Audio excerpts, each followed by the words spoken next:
Assalamualaikum warahmatullahi wabarakatuh. Perkenalkan, nama saya Muhammad Ramadan Kamal dengan NPM 2157051001 dari kelas D. Kali ini saya akan membahas materi pushdown automata atau disingkat PDA. Pengertian: pushdown automata atau PDA merupakan mesin otomata dari bahasa bebas konteks atau yang kita kenal sebagai context free grammar. PDA ini digambarkan sebagai tempat penyimpanan yang tidak terbatas berupa stack atau tumpukan.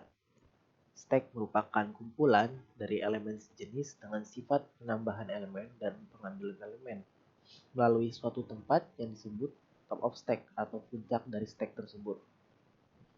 Prinsip pada stack adalah LIFO, last in first out. Jadi dia yang stack yang terakhir dimasukkan akan keluar pertama. Jadi pada pengambilan elemen dari stack dinyatakan dengan operasi pop.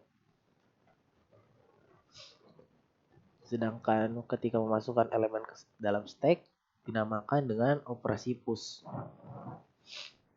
Kemudian ada tuple. PDA memiliki 7 tuple. Yang pertama ada tuple key, simbol key, yang menandakan sebagai simbol himpunan keadaan. Kemudian ada sigma sebagai simbol masukan. Kemudian simbol ini tandanya merupakan simbol pushdown atau simbol yang memasukkan sebuah input ke dalam stack gitu.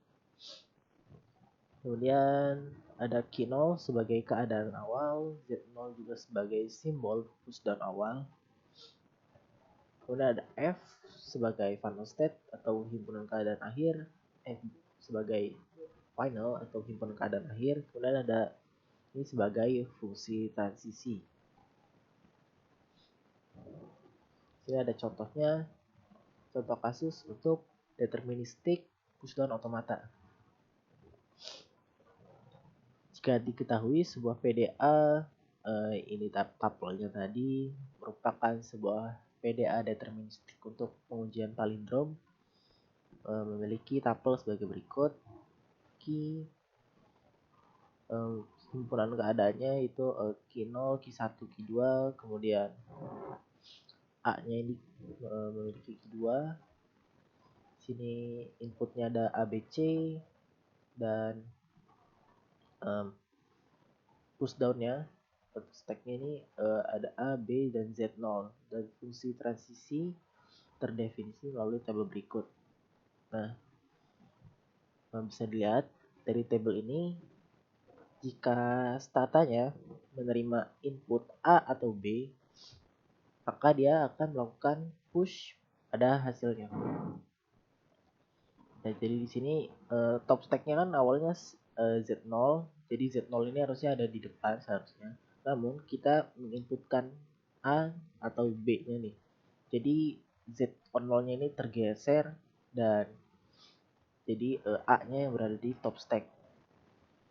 Namun ketika stata Q0 ini menginputkan C, maka statanya ini akan bertransisi menjadi Q1. Berikutnya, jika stata Q1 menginputkan A atau B, maka dia akan melakukan sebuah pop. Jadi isi dari stacknya ini tadinya kan A, namun kita menginputkan A justru malah mempop atau mengeluarkan isi dari stacknya, sehingga isi dari stacknya menjadi kosong yang dilambangkan dengan epsilon.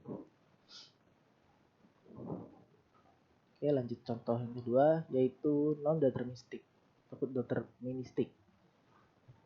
Nah, ini kurang lebih sama untuk ketentuannya.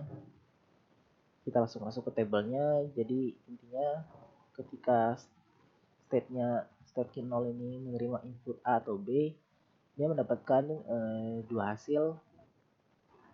Yang pertama, dia ketika menerima input A atau B, dia bakal push ke top stack-nya, push, Dan juga dia key 0-nya bakal bertransisi ke key 1. Nah, sedangkan ketika key 0-nya ini menerima inputan epsilon, key 0-nya ini bakal bertransisi ke key 1. Dan juga untuk key 1-nya ini tadi sama seperti deterministik, dia bakalan ngepop isi dari stacknya. Jadi isi stacknya bakalan kosong. Mungkin itu saja penjelasan pushdown automata dari saya. Kurang lebihnya mohon maaf. Wassalamualaikum warahmatullahi wabarakatuh.